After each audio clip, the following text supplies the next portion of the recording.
Hey guys, कैसे हो? तो इस एपिसोड की शुरुआत भी बिल्कुल उसी सीन से होती है जहाँ सू बैटियन ने हान फेंग के साथी को बहुत ही बुरी तरह से धो दिया था, जो देखकर हान फेंग भी बहुत ही ज्यादा हैरान हो जाता है। लेकिन तभी हम देखते हैं वो बंदा फिर से किसी तरह से खड़ा होकर सू बैटियन पर हमला करने की कोशिश करता है, लेकिन तभी उस बंदे को स्पिरिचुअल ग्रास ने अपने अंदर जकड़ लेता है और उसे पूरी तरह से बांध देता है। और ये काम किसी और ने नहीं किया था बल्कि मिस्किन ने किया था, जो कि अब वहाँ आकर सू बैटियन से कहती है, बैटियन क्या तुम ठीक हो? दोस्तों मैं यहाँ पर आप सभी को बता दूं, आज से मैं हमारे मेन कैरेक्टर का नाम बैटियन बोलूंगा, क्योंकि सभी लोग ही इसे बैटियन कहते हैं, जिसकी वजह से आप सभी को भी समझने में आसानी होगी। अब चलिए आगे बढ़ते हैं। मिस्किन की ये बात सुनकर बैटियन उसको बताता है, हाँ मैं बिल्कुल ठीक हूँ, आखिर इस जैसा एक लूजर मेरा क्या ही बिगाड़ पाएगा। और ये की वो अपने मन में सोचता है, ऐसा लग रहा है कि उस स्पिरिचुअल रिकवरी पिल ने अपना काम पूरी तरह से कर दिया। और दोस्तों मैं यहाँ पर आप सभी को बता दूं, मिस्किन भी इस लूना पैलेस की एक सीनियर डिसेबल है, जिसकी वजह से हान फेंग भी उसे पहचान लेता है। और ये देखकर वो और भी जरा हैरान हो गया था कि मिस्किन बैटियन को जानती है। और तभी मिस्किन हान फेंग और उस डिसेबल को गुस्से से कहती है, आखिर तुम दोनों के अंदर यहाँ पर फाइट करने की इतनी हिम्मत कहाँ से आ गई? क्या तुम लोगों को हमारे लूना पैलेस के रूल्स मालूम नहीं है कि यहाँ पर प्राइवेट फाइट पूरी तरह से बंद है? ये सुनकर अब हान फेंग को बहुत ही ज्यादा गुस्सा आता है, लेकिन वो वहाँ पर कुछ भी नहीं कर सकता था, इसलिए वो अपने साथी को लेकर गुस्से से वहाँ से चला जाता है। अब उन दोनों के चले जाने के बाद मिस्किन बैटियन से कहती है, बैटियन अगर इन लोगों ने फ्यूचर में तुम्हें फिर से परेशान करने की कोशिश करे तो फिर तुम मुझे बेझिझक बता देना,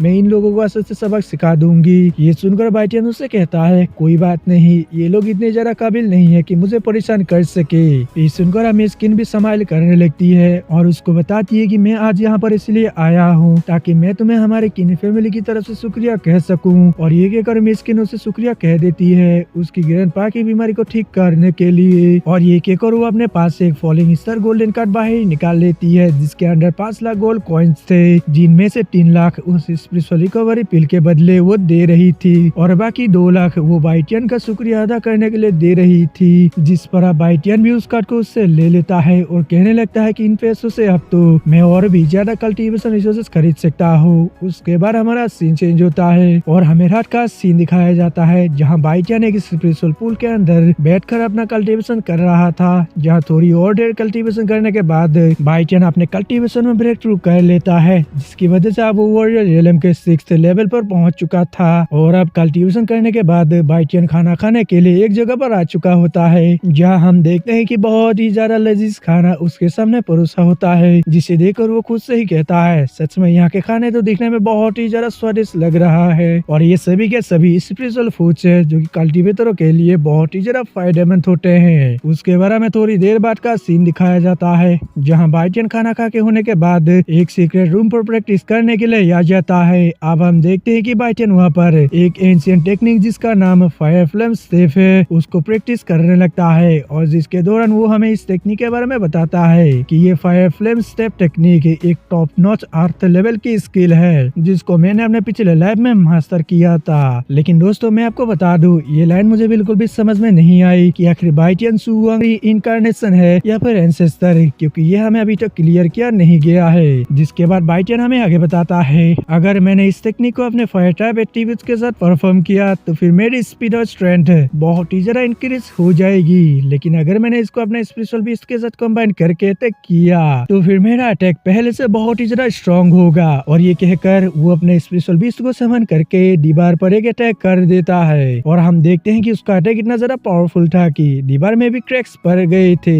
जिसे देखकर बैटियन और भी ज्यादा खुश हो जाता है और कहने लगता है कि सच में मेरी पावर्स तो बहुत ही ज्यादा इंक्रीज हो गई। और ये कहकर वो वहाँ पर फिर से प्रैक्टिस करने लगता है, और थोड़ी देर वहाँ पर प्रैक्टिस करने के बाद बैटियन फिर से उसी स्पिरिचुअल पूल में आकर कल्टीवेशन करने लगा था। और हम देखते हैं कि बैटियन के वहाँ पर कल्टीवेशन करने की वजह से उसके बॉडी से बहुत ही ज्यादा स्पिरिचुअल एनर्जी रिलीज होने लगती है। और ऐसे ही थोड़ी देर कल्टीवेशन करने के बाद हम देखते हैं कि बैटियन फिर से वहाँ पर अपना ब्रेक थ्रू कर लेता है, जिसकी वजह से वो अब वॉरियर रियलम के 9th लेवल पर पहुंच जाता है, जो देखकर अब वो और भी जरा खुश हो जाता है और खुद से ही कहने लगता है, बस अब एक और स्टेप दूर है मुझे मार्शल आर्ट से रियलम में पहुंचने के लिए। उसके बाद हमारा सीन चेंज होता है और हमें दूसरे दिन का सीन दिखाया जाता है, जहाँ बैटियन लूना मेंशन के बाहर घूम रहा था, और तभी उसे वहाँ पर रुयान और मुहान दिख जाते हैं, जो कि आपस में बातें कर रहे थे। और तभी उन दोनों की नजर भी बाइटियन पर पड़ जाती है, जिसे देखकर वो लोग गुस्से से उसकी तरफ देखने लगते हैं। ये देखकर बाइटियन उन्हें कुछ जवाब देने की सोचता है, पर तभी वहाँ पर एक छोटी लड़की आकर बाइटियन को आवाज लगाती है और वो उसके पास आकर उससे कहती है, सीनियर ब्रदर बाइटियन, फाइनली बहुत दिनों के बाद मैं आपसे दोबारा मिल गई, इसलिए मैं और आप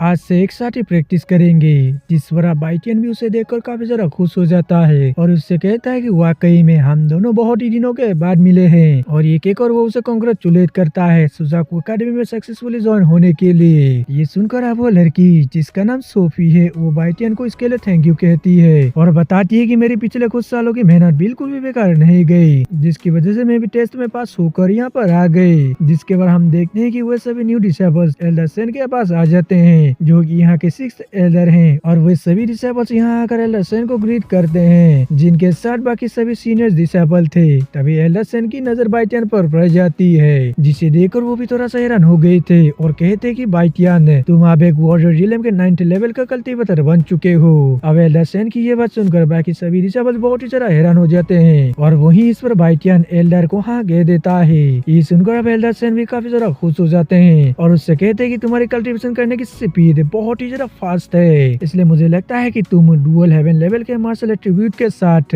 यहाँ का पहला जीनियस बन गए हो, और इसी के साथ ही तुमने हमारे यहाँ पर एक नया रिकॉर्ड भी क्रिएट कर दिया है। अब एल्डर सेन की ये बात सुनकर उन सभी डिसेबल्स के मुंह खुले के खुले ही रह गए थे, पर तभी बाइटियन एल्डर से कहता है, एल्डर ये सब तो बस यहाँ के रिसोर्सेज की वजह से पॉसिबल हुआ है, उन सभी का यूज करके ही मैं इतने जल्दी ब्रेक थ्रू कर पाया हूँ। जिस पर आप एल्डर सेन भी ओके कह देते हैं और उन सभी को बताने लगते हैं कि आज से तुम लोगों की ट्रेनिंग शुरू होने वाली है, जिसके लिए मैं तुम लोगों को कुछ सीनियर्स दे रहा हूँ, तुम्हें इनसे बहुत कुछ सीखने को मिलेगा। ये सुनकर आप सोफी एल्डर से कहती है, एल्डर आपके कहने का मतलब ये तो नहीं कि हम लोगों को इन सीनियर से फाइट करना पड़ेगा। जिस पर एल्डर बताते हैं कि हाँ बिल्कुल, क्योंकि मैं ये चाहता हूँ कि तुम लोगों को ये रियलाइज हो कि तुम और तुम्हारे सीनियर के बीच कितने ज्यादा पावर्स का गैप है, जिसकी वजह से तुम लोग इनसे काफी ज्यादा इंस्पायर होगे और इस तरह से तुम्हें कल्टीवेशन करने में काफी ज्यादा मोटिवेशन भी मिलेगी, जिसके बाद ही तुम लोग काफी ज्यादा हार्ड प्रैक्टिस करोगे। लेकिन तभी इतने में हम देखते हैं बाइटियन एल्डर से पूछता है, एल्डर अगर हमने सीनियर्स को हरा दिया तो फिर इसके लिए क्या हमें कोई रिवॉर्ड मिलेगा? ये सुनकर अब एल्डर उन लोगों को बताने लगते हैं, अगर तुम लोगों ने अपने सीनियर्स को हरा दिया तो फिर इसके लिए तुम लोगों को 1000 पॉइंट मिलेगा, जिसका यूज करके तुम अपने लिए रिसोर्सेस ले सकते हो। लेकिन सीनियर्स को हराना इतना भी आसान नहीं है, क्योंकि मैं तुम्हें यहाँ पर बता दूं, हमारे लूनहाउ पैलेस के हिस्ट्री में